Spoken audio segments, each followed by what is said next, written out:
Hello दोस्तों, good morning. स्वागत है एक बार फिर से आप सभी का एमजेटी एजुकेशन में। दोस्तों आज है 4 जुलाई। आज की इस वीडियो में हम लोग बात करेंगे 4 जुलाई 2021 के करंट अफेयर के सभी इंपॉर्टेंट क्वेश्चंस के बारे में।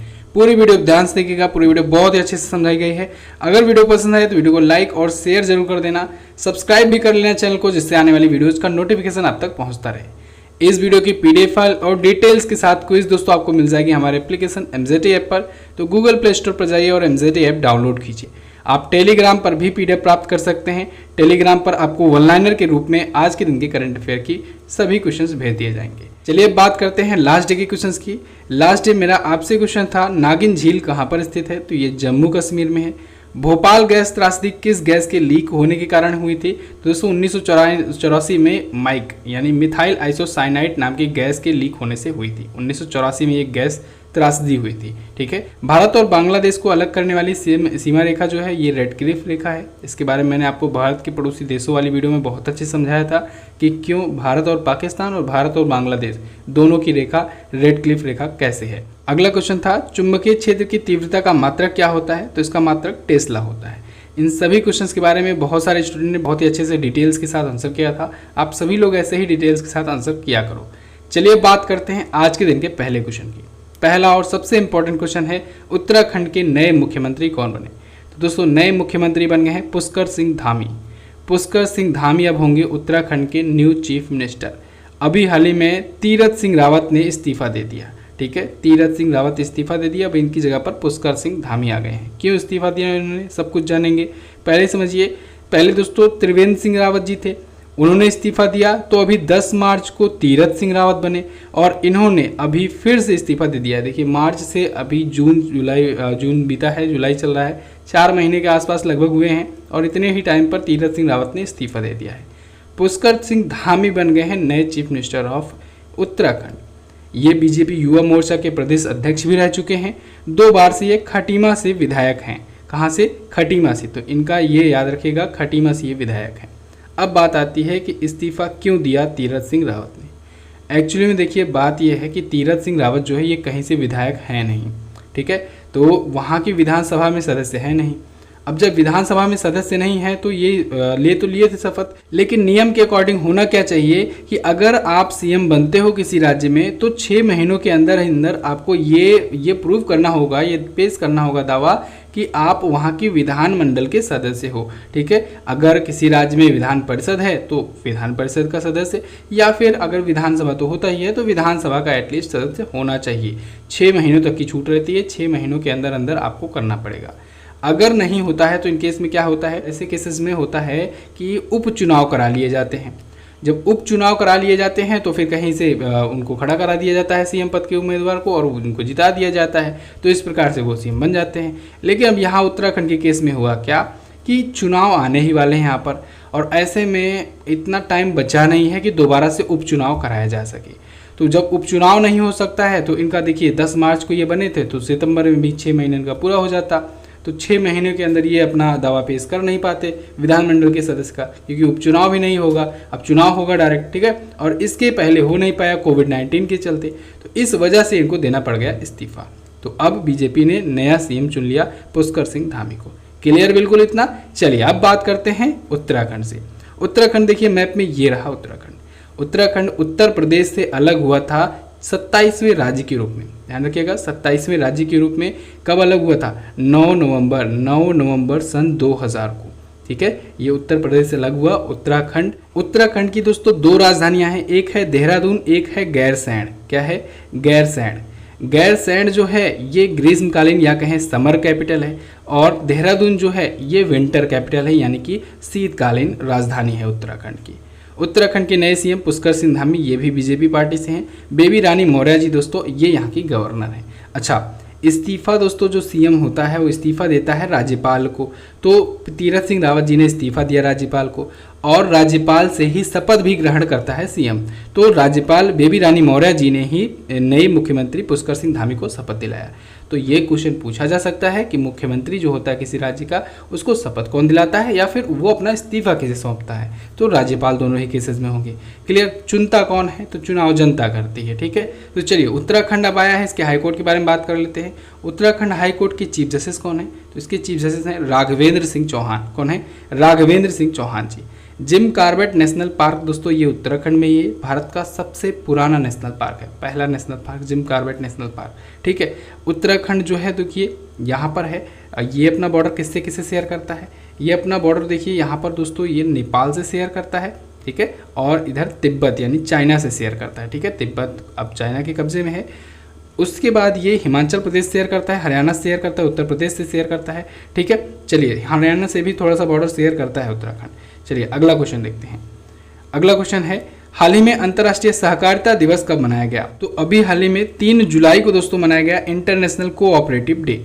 ये दोस्तों 3 जुलाई को प्रत्येक वर्ष नहीं मनाया जाता है, ये इस बार ही 3 जुलाई को मनाया गया है। प्रत्येक वर्ष ये जुलाई महीने के फर्स्ट सैटरडे को मनाया जाता है, पहले शनिवार को मनाया जाता है अंतर्राष्ट्रीय सहकारिता दिवस। तो अब पहला शनिवार पड़ा था 3 जुलाई को, इस वजह से 3 जुलाई को मनाया गया अंतर्राष्ट्रीय सहकारिता दिवस।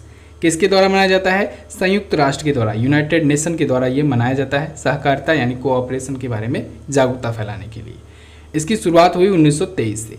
इस बार की थीम है रिबिल्ड बेटर टुगेदर। क्या, रिबिल्ड बेटर टुगेदर। क्लियर। अब देखिए अभी तक दोस्तों जितने भी इंपॉर्टेंट डे आए हैं उनका हम लोग कर लेते हैं रिवीजन। जुलाई मंथ में अभी आप कहोगे कि अभी 3 ही तारीख तो हुई, लेकिन देखिए 3 तारीख होने के साथ साथ इसमें बहुत सारे इंपॉर्टेंट डे आ गए। 1 जुलाई को ही बहुत सारे इंपॉर्टेंट डे थे। कौन कौन से इंपॉर्टेंट डे 1 जुलाई को मनाए गए, तो सबसे पहले देखिए 1 जुलाई को जीएसटी दिवस मनाया जाता है। ठीक है, दिवस बहुत इंपॉर्टेंट है, दिवस से क्वेश्चंस बन रहे हैं आजकल बहुत ज़्यादा। ठीक है, तो 1 जुलाई को जीएसटी दिवस। 1 जुलाई को ही एक और इम्पॉर्टेंट दिवस एसबीआई का स्थापना दिवस मनाया जाता है। ठीक है, 1 जुलाई को ही दोस्तों डॉक्टर्स दिवस मनाया जाता है, नेशनल डॉक्टर्स डे मनाया जाता है, राष्ट्रीय चिकित्सक दिवस मनाया जाता है। 1 जुलाई को ही राष्ट्रीय डाक कर्मचारी दिवस मनाया जाता है। ठीक है, तो ये 4 इंपॉर्टेंट डे 1 जुलाई से आप लोग याद रखेंगे। अगला क्वेश्चन देखते हैं, हाल ही में WHO ने किस देश को मलेरिया मुक्त घोषित किया, तो वर्ल्ड हेल्थ ऑर्गेनाइजेशन ने दोस्तों चाइना को मलेरिया मुक्त घोषित कर दिया है। यानी इसके अनुसार मलेरिया रोग के कोई भी मामले पिछले 3 सालों में नहीं आए हुए हैं। WHO ने चाइना को मलेरिया फ्री सर्टिफिकेट दे दिया है। ग्लोबल स्तर पर दोस्तों, ग्लोबल लेवल पर 40 देश ऐसे हैं जिनको मलेरिया फ्री घोषित किया जा चुका है WHO के द्वारा। ओके, इसमें से अभी हाल फिलहाल में बात करें तो अल सल्वाडोर है 2021 में, अल्जीरिया 2019 में, अर्जेंटीना 2019 में, पराग्वे 2018, उज्बेकिस्तान 2018, इन सबको इस टाइम पर मलेरिया मुक्त घोषित किया गया। अब आप पूछोगे क्या भारत मलेरिया मुक्त है, मैं कहूँगा नहीं, भारत मलेरिया मुक्त अभी घोषित नहीं किया गया है। भारत पोलियो मुक्त घोषित किया गया है। कब मुक्त घोषित किया गया था, 2014 में। ठीक है, भारत को 2014 में पोलियो मुक्त घोषित किया गया था। मलेरिया जो रोग होता है ये मच्छरों के काटने से होता है, और कौन से मच्छर काटने से होता है, मादा एनाफ्लीज मच्छर के, मादा एनाफ्लीज मच्छर के काटने से होता है। क्लियर। आया है WHO, इसके बारे में बात करते हैं। वर्ल्ड हेल्थ ऑर्गेनाइजेशन, इसकी स्थापना 7 अप्रैल 1948 को हुई थी। इसी वजह से 7 अप्रैल को मनाया जाता है विश्व स्वास्थ्य दिवस। मुख्यालय है जिनेवा में, और इसके महासचिव हैं टेड्रोस एधनोम जी। कौन है, टेड्रोस एधनोम जी। चलिए अब चाइना आया है, चाइना के बारे में जानिए। चाइना देखिए मैप में ये रहा चाइना, बीजिंग यहाँ की है कैपिटल। यहाँ पर होने वाला है 2022 का विंटर ओलंपिक। समर ओलंपिक होना शुरू हो चुका है 23 जुलाई से, इसी महीने शुरू होगा। ठीक है, अब समझिए होने ही वाला है, 23 जुलाई को शुरू होगा, 8 अगस्त तक चलेगा। रेनमीबी या युआन यहाँ की करेंसी है। शी जिनपिंग यहाँ के हैं प्रेसिडेंट। पीपुल्स कांग्रेस यहाँ की संसद है। यहाँ पर दोस्तों सबसे ज़्यादा जनसंख्या है दुनिया में। मानक चीनी या मंदारिन यहाँ की लैंग्वेज है। सबसे बड़ा नगर है संघाई। अभी हाल फिलहाल में चाइना से रिलेटेड कुछ क्वेश्चन आए थे, उनका रिवीजन कर लेते हैं। जैसे दोस्तों चाइना ने अभी हाल ही में दुनिया का दूसरा सबसे बड़ा जल विद्युत बांध बनाया हुआ है। इसका नाम है बहेतन बांध। क्या नाम है, बहेतन बांध। इसके अलावा अभी जब FDI की रैंकिंग आई थी जिसमें बताया गया था कि भारत जो है वो 5वां सबसे बड़ा FDI प्राप्त करता था, तो उसमें ये भी अब मैंने आपको बताया था चाइना जो है वो दूसरे स्थान पर है FDI प्राप्त करने के मामले में। पहला कौन है, अमेरिका है। और चाइना ने दोस्तों अभी हाल ही में अपने 3 अंतरिक्ष यात्रियों को भेजा हुआ है अपने अंतरिक्ष स्टेशन के लिए। किस अंतरिक्ष यान से भेजा है, सेनझोउ 12 नाम से, ठीक है। अच्छा, इसने अभी कुछ दिन पहले ही दोस्तों अपना एक मॉड्यूल लॉन्च किया था, एक रॉकेट लॉन्च किया था स्पेस स्टेशन के लिए। ये अपना स्पेस स्टेशन बना रहा है, ठीक है, अंतरिक्ष में एक स्टेशन बना रहा है अपना, उसके लिए रॉकेट लॉन्च किया था। वो रॉकेट आकर के गिर गया मालदीव के पास में, हिंद महासागर में। तो ये भी आपको याद रखना है, ठीक है। चाइना भी अपना स्पेस स्टेशन बना रहा है। अमेरिका के स्पेस स्टेशन का नाम है इंटरनेशनल स्पेस स्टेशन। क्लियर, इतनी जानकारी आपको चाइना से होना चाहिए। बात करते हैं अगले क्वेश्चन की। हाल ही में कहाँ पर 7वीं हिंद महासागर नौसेना संगोष्ठी आयोजित हुई? तो अभी हाल ही में दोस्तों फ्रांस में आयोजित हुई है 7वीं हिंद महासागर नौसेना संगोष्ठी। फ्रांस में ये आयोजित हुई है, फ्रांस के ली रियूनियन में अभी हाल ही में ये आयोजित किया गया। 28 जून से 1 जुलाई 2021 तक ये आयोजित हुआ। ये दोस्तों 2 वर्षीय कार्यक्रम होता है, यानी 2 वर्षों में एक बार आयोजित किया जाता है। इस बार का इसका 7वां संस्करण था। पहला संस्करण कब आयोजित हुआ था? 2008 में पहली संगोष्ठी आयोजित हुई थी। कहाँ पर आयोजित हुई थी? भारत में। देखिए, भारत ने इसकी मेज़बानी की थी। पहली जो संगोष्ठी हुई थी हिंद महासागर नौसेना संगोष्ठी। तो इसमें जो हमारे नौसेना के अध्यक्ष हैं करमबीर सिंह जी, ये गए हुए थे हिस्सा लेने, ठीक है। इन्होंने भारत को रिप्रेजेंट किया था। और वर्तमान में जो अध्यक्ष है ये फ्रांस है, इस वजह से फ्रांस ने इसकी अध्यक्षता की है। फ्रांस 29 जून को अध्यक्ष पद के लिए शपथ ग्रहण किया, तो अगले 2 सालों के लिए ये होगा अध्यक्ष, क्योंकि 2-2 सालों में होता है ये आयोजित, ठीक है। चलिए, फ्रांस आया है फिलहाल, तो हम लोग देखते हैं फ्रांस के बारे में वर्ल्ड मैप में। तो वर्ल्ड मैप में देखिए दोस्तों, यूरोपियन कॉन्टिनेंट में दोस्तों आने के बाद आपको सबसे ऊपर ही दिख जाएगा इधर फ्रांस, ठीक है। जर्मनी के पास में इधर फ्रांस, ऊपर देखिए इधर यूके है, यहाँ पर नीचे है फ्रांस, इधर है, ठीक है। फ्रांस की राजधानी क्या होती है? पेरिस में ही है एफेल टावर, ठीक है। यहाँ पर यूनेस्को का हेडक्वार्टर है। यूनेस्को का हेडक्वार्टर बहुत पूछा जाता है, पेरिस फ्रांस में ही है, इसको याद रखिएगा। इसके साथ ही यहाँ पर OECD का भी मुख्यालय है। OECD क्या होता है? इसका फॉर्म होता है दोस्तों organisation of economic cooperation development, ठीक है। तो इसका भी हेडक्वार्टर फ्रांस में ही है। फ्रांस के राष्ट्रपति हैं इमैनुअल मैक्रोन। इनको दोस्तों 2018 में प्रधानमंत्री भारत के नरेंद्र मोदी जी के साथ चैंपियंस ऑफ अर्थ का अवार्ड मिला हुआ था, ठीक है। 2018 के लिए दोनों को मिला था। फ्रांस की करेंसी होती है यूरो। क्या होती है? यूरो होती है यहाँ की करेंसी। फ्रांस एक ऐसा देश है दोस्तों जहाँ मच्छर नहीं पाए जाते हैं, ठीक है। चलिए अगला देखते हैं। अगला है, हाल ही में ब्रिटेन की अंतरिक्ष एजेंसी वनवेब ने कितने उपग्रह एक साथ लॉन्च किए? दोस्तों वनवेब ने 36 सैटेलाइट एक साथ अभी हाल ही में लॉन्च किए हैं। ये ब्रिटेन में, यूके में स्थित एक स्पेस एजेंसी है कह सकते हैं, ठीक है, वनवेब। और इसने अभी हाल ही में 36 सैटेलाइट एक साथ लॉन्च किए हैं। जैसे दोस्तों स्पेस एक्स के बारे में मैंने आपको बताया था, स्पेस एक्स जो है ये प्राइवेट स्पेस एजेंसी है अमेरिका की, और इसने एक प्रोजेक्ट शुरू किया हुआ है स्टारलिंक प्रोजेक्ट शुरू किया हुआ है। इसके तहत क्या होगा? इसके तहत दोस्तों ये पूरी पृथ्वी को सैटेलाइट से घेर रहा है, सैटेलाइट का एक जाल बना रहा है, स्टारलिंक बना रहा है, और ये इंटरनेट प्रोवाइड करने के लिए बना रहा है। ऐसे ही सेम काम कर रहा है वनवेब भी।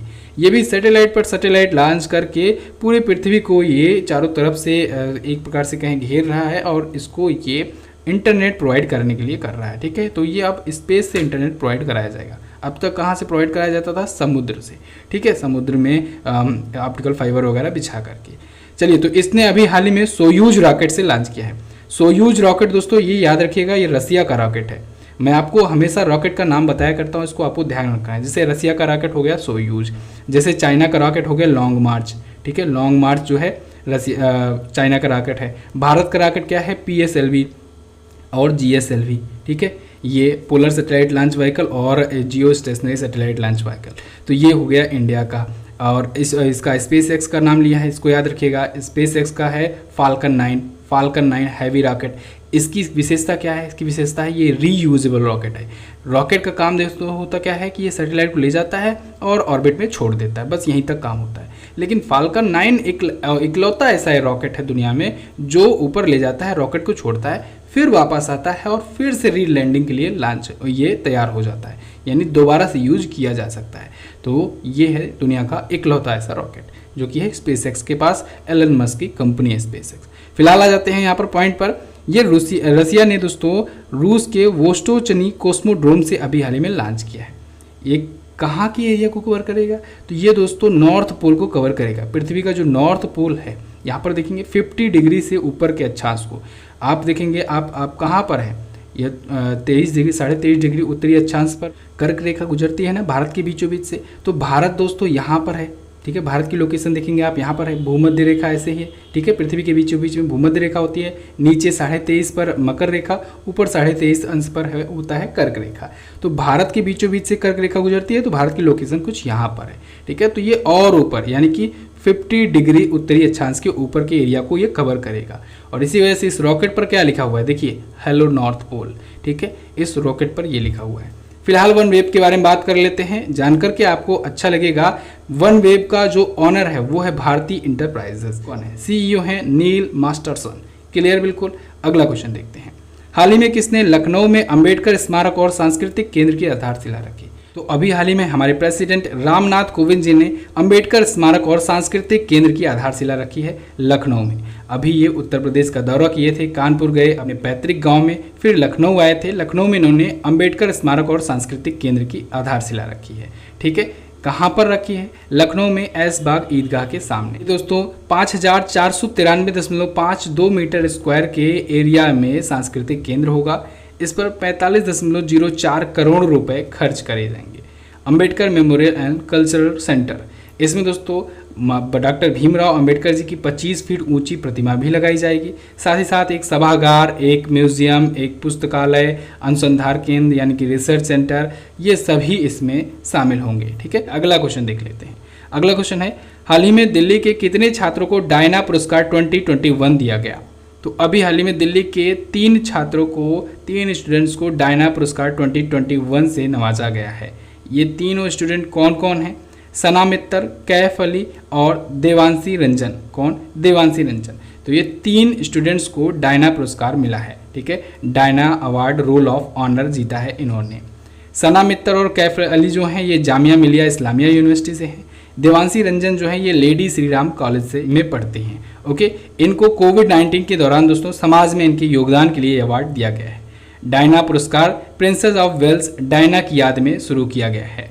ये डायना नाम की एक चैरिटी है, उसी के द्वारा दिया जाता है। क्लियर दोस्तों। अगर वीडियो पसंद आया करे, वीडियो को प्लीज़ लाइक कर दिया करो। आप लोग लाइक करते हो तो हमारा भी मोटिवेशन बढ़ता है। वीडियो को प्लीज़ लाइक कर दिया करो और अपने दोस्तों के पास शेयर कर दिया करो। जिस दिन आप लोग का वीडियो पर रिस्पांस बहुत अच्छा रहता है, अगले दिन यकीन मानिए मैं दिन भर सोचता रहता हूँ कि आपको कुछ नया क्या बताऊँ, कुछ और भी चीज़ें क्या बताऊँ। तो जो भी क्वेश्चन आते रहते हैं उस पर मैं कोशिश करता हूँ ज़्यादा से ज़्यादा पॉइंट आपको रिसर्च करके 20 मिनट के अंदर प्रोवाइड कराया जाए। देखिए दोस्तों, एक सीधी सी मैं बात बताना चाह रहा हूँ। बहुत लोग एक्सपेक्ट करते हैं बहुत सारे पॉइंट बताए जाएँ, कुछ लोग एक्सपेक्ट करते हैं वीडियो लंबी जा रही। हमें 20 मिनट में ज़्यादा से ज़्यादा कंटेंट देना होता है, ठीक है। अगर मैं भी 1.5 घंटे की क्लास लेने लगूंगा तो आप लोग यकीन मानो दिन भर आप लोग एक किताब खत्म करोगे, ठीक है, करंट अफेयर की। लेकिन यहाँ पर अब टाइम बाउंडेशन है, 20 मिनट में आपको देना है। 20 मिनट में देना है तो जितने पॉइंट हो सकते हैं आपको उतना दिया जाता है, ठीक है। कोशिश मेरी यही रहती है ज़्यादा से ज़्यादा पॉइंट प्रोवाइड करने की। तो यहाँ पर आपको हमें सपोर्ट करना है, वीडियो को लाइक करना है, वीडियो को शेयर करना है अपने दोस्तों के पास। अच्छी चीज़ें अगर शेयर करोगे तो आपको शेयर करने में भी प्राउड फील होगा, इस वजह से शेयर जरूर कर दिया करो। ये आप ही का तो चैनल है। अगला देखते हैं, किस कंपनी ने डॉक्टर्स के लिए संकल्प नामक अभियान शुरू किया या पहल शुरू की? तो अभी हाल ही में सन फार्मा ने दोस्तों संकल्प नाम से एक पहल शुरू की है। ये पहल शुरू किया गया है, ये इनिशिएटिव शुरू किया गया है डॉक्टर्स के लिए, डॉक्टर की फैमिली के लिए, ठीक है। देखिए कोई बहुत सारे डॉक्टर्स ऐसे हैं जो कोविड महामारी के दौरान अपनी ड्यूटी निभाते निभाते वो मृत्यु को प्राप्त हो गए, ठीक है, उनका डेथ हो गया और उनकी फैमिलीज़ पर बहुत बड़ा संकट आ गया, क्योंकि एक तो वो समाज सेवा कर रहे थे, अपनी फैमिली से दूर रह के ऊपर से वो दूर चले गए। तो ऐसे में उनकी फैमिली को, साथ ही साथ कुछ ऐसे भी डॉक्टर्स हैं जो अभी भी दिन रात लगे रहते हैं, अभी भी अपनी फैमिली से मिल नहीं पाते हैं। इनकी फैमिलीज को, इनके परिवार वालों को और इनके रिश्तेदारों को, इन सब को मानसिक स्वास्थ्य सहायता प्रदान करने के लिए, साथ ही साथ कोविड-19 दवाएं फ्री में प्रदान करने के लिए, साथ ही साथ इनको और एजुकेशनल ट्रेनिंग भी दिए जाएंगे। इन सब कामों के लिए ये पहल शुरू किया गया है संकल्प नाम से। किसके द्वारा? सर्म फार्मा के द्वारा। फार्मा एक फार्मास्यूटिकल कंपनी है, इसकी स्थापना 1983 में हुई थी। हेडक्वार्टर्ड है ये मुंबई में और फाउंडर और सीईओ हैं दिलीप संघवी। कौन है? दिलीप संघवी। दोस्तों जैसे कि आप लोग जानते हैं एग्जाम्स की डेट लगातार आ रही हैं, अब एग्जाम्स लगातार होने ही वाले हैं। तो ऐसे में जनवरी से जून 2021 तक का लास्ट 6 मंथ का ई बुक आपके लिए लॉन्च किया गया है। हिंदी और इंग्लिश दोनों में अवेलेबल है, आप इसे ले सकते हैं। इसके अलावा जून मंथ की भी ई बुक आ चुकी है, जून 2021 की ई बुक आ चुकी है। हिंदी वाली आज आ गई है, कल आ गई थी, और इंग्लिश वाली आज आ जाएगी। ठीक है, तो हिंदी और इंग्लिश में जून 2021 की भी ई बुक आप परचेज कर सकते हैं। फुल डिटेल करंट अफेयर की ई बुक होती है। जो बच्चे रेगुलर बेसिस पर ई बुक लेते आ रहे हैं वो जून की लेंगे। जिन्होंने अभी तक कोई ई बुक नहीं लिया है वो जनवरी से जून 2021 की ये लास्ट 6 महीनों की ले लेंगे ई बुक। कहाँ पर मिलेगी? आपको मिल जाएगी MZT ऐप पर। MZT एजुकेशन ऐप डाउनलोड कीजिए, वहाँ पर जाइए और ई बुक सेक्शन में जाने के बाद आप इस ई बुक को प्राप्त कर सकते हैं। कोई भी प्रॉब्लम आता है व्हाट्सएप का नंबर दिया गया है, आप डिस्कस कर सकते हैं। चलिए अगला क्वेश्चन देखते हैं। टोरंटो अंतर्राष्ट्रीय महिला फिल्म समारोह में बेस्ट डॉक्यूमेंट्री फिल्म अवार्ड किसने जीता? तो ये अवार्ड जीता है दोस्तों डिकोडिंग शंकर ने। डिकोडिंग शंकर जो है एक डॉक्यूमेंट्री फिल्म है और इसने अभी हाल ही में टोरंटो अंतर्राष्ट्रीय महिला फिल्म महोत्सव या कहें Toronto international women film festival 2021 में बेस्ट फिल्म का या बेस्ट डॉक्यूमेंट्री फिल्म का अवार्ड जीत लिया है। डिकोडिंग शंकर जो है दोस्तों एक बहुत ही फेमस इंडिया के संगीतकार हैं, शंकर महादेवन जी। उन्हीं के लाइफ पर ये बेस्ट डॉक्यूमेंट्री है। इसको बनाया है, इसकी निर्माता है दीप्ति पिल्ले सिवन। कौन है? दीप्ति पिल्ले सिवन। क्लियर? अगला क्वेश्चन देखते हैं। हाल ही में कहाँ पर सुकून नामक हेल्पलाइन शुरू की गई? तो अभी हाल ही में जम्मू कश्मीर में सुकून नाम से एक हेल्पलाइन शुरू की गई है, सुकून हेल्पलाइन। ये दोस्तों अरुण कुमार मेहता जी के द्वारा शुरू किया गया है, जो कि जम्मू कश्मीर के चीफ सेक्रेटरी हैं। तो इनके द्वारा ये 24/7 मानसिक स्वास्थ्य के लिए हेल्पलाइन शुरू की गई है, जिसका नाम है सुकून। इसके तहत क्या होगा? इसके तहत दोस्तों जो कॉल करेगा इस हेल्पलाइन पर, उनसे मनोवैज्ञानिक जो होंगे, साइकोलॉजिस्ट होंगे, वो बात करेंगे, डॉक्टर्स बात करेंगे। ठीक है, जो भी एडवाइजर्स होंगे वो बात करेंगे और उनकी मानसिक स्थिति को सुधारने में या डिप्रेशन वगैरह को सुधारने में, सही करने में वो हेल्प करेंगे। अगला क्वेश्चन देखते हैं। इंस्टाग्राम पर सर्वाधिक कमाई करने वाले भारतीय कौन बने? तो इंस्टाग्राम पर सबसे ज़्यादा कमाई करने वाले भारतीय बन गए हैं विराट कोहली। दोस्तों अभी हाल ही में एक लिस्ट जारी हुई है, एक रिपोर्ट जारी हुई है, हुपर इंस्टाग्राम रिच लिस्ट 2021, और इस लिस्ट में केवल और केवल 2 ही भारतीय हैं जिनको जगह मिली है। कौन कौन से हैं? विराट कोहली और प्रियंका चोपड़ा। विराट कोहली 19वें स्थान पर है, प्रियंका चोपड़ा है 27वें स्थान पर। पिछली बार ये मामला अलग था, पिछली बार प्रियंका चोपड़ा 19वें स्थान पर थी और विराट कोहली 23वें स्थान पर थे, लेकिन इस बार विराट कोहली प्रियंका चोपड़ा को पीछे कर दिए हैं। ठीक है, विराट कोहली के दोस्तों 125 मिलियन फॉलोवर हैं और ये एक पोस्ट करने के, एक एडवर्टाइजमेंट के लिए पोस्ट करने के 5 करोड़ रुपए चार्ज करते हैं। प्रियंका चोपड़ा के इंस्टाग्राम पर 64 मिलियन फॉलोवर हैं और ये 3 करोड़ प्रति पोस्ट करती हैं चार्ज। ठीक है, टॉप पर बात किया जाए, टॉप पर कौन है? तो टॉप पर है क्रिस्टियानो रोनाल्डो 295 मिलियन फॉलोअर्स के साथ। दुनिया के सबसे ज़्यादा फॉलो किए जाने वाले ये सेलिब्रिटी हैं। इंस्टाग्राम पर भी 11 करोड़ प्रति पोस्ट ये चार्ज किया करते हैं। क्लियर? तो बस दोस्तों ये तो थी आज के दिन के करंट अफेयर के top most important questions. I hope आपको वीडियो पसंद आई होगी। वीडियो अगर पसंद आई है वीडियो को लाइक कर दीजिए, शेयर कर दीजिए। अगर आपने चैनल को सब्सक्राइब नहीं किया है तो चैनल को सब्सक्राइब कर लो। यूपी पीईटी के लिए स्पेशल वीडियोज़ आने वाली हैं लगातार, तो आप लोग चैनल को सब्सक्राइब करो। आने वाले समय में बहुत सारी वीडियोज़ मिलने वाली हैं आपको। ठीक है, चलिए बात करते हैं क्वेश्चन ऑफ द डे की। आज का क्वेश्चन आपके लिए क्या है? आज का पहला क्वेश्चन है, सुशील कुमार ने किस ओलंपिक में सिल्वर मेडल जीता था? बहुत अच्छा क्वेश्चन है। UNWTO का हेडक्वार्टर कहाँ पर है? देखिए UNWTO के बारे में बहुत बार आपको बताया गया है, लेकिन मुझे पता है आज फिर भी बहुत सारे स्टूडेंट गलती करेंगे, इसी वजह से ऐसा क्वेश्चन दिया गया है। स्वामी विवेकानंद इंटरनेशनल एयरपोर्ट कहाँ पर स्थित है? और अगला है, लखनऊ शहर किस नदी के किनारे बसा है? सभी अच्छे के क्वेश्चन हैं, आप सबको इनके बारे में जो भी पता हो डिटेल में आंसर करना है। वीडियो अब आप देख लियो हो, जाओ जल्दी से इसकी क्विज सॉल्व कर लो। क्विज कहाँ मिलेगी? MZT ऐप पर, वहीं पर आपको डिटेल PDF मिल जाएगी। PDF अगर आप वन लाइनर के रूप में चाहते हैं ये सारे क्वेश्चंस, तो आप टेलीग्राम से जुड़ जाइए। टेलीग्राम पर आपको वन लाइनर के रूप में भेज जाता है, साथ ही साथ बाकी वीडियोज़ की PDF भेज जाती हैं। अभी जून मंथ का जो सेकंड पार्ट आया था वीडियो, उसकी भी PDF भेज दी गई है, चाहिए डाउनलोड कर लीजिए। तो बस दोस्तों रखते हैं वीडियो में इतना ही। वीडियो को एंड तक देखने के लिए बहुत बहुत धन्यवाद। मिलेंगे अगली वीडियो में, तब तक के लिए नमस्कार, जय हिंद, वंदे मातरम।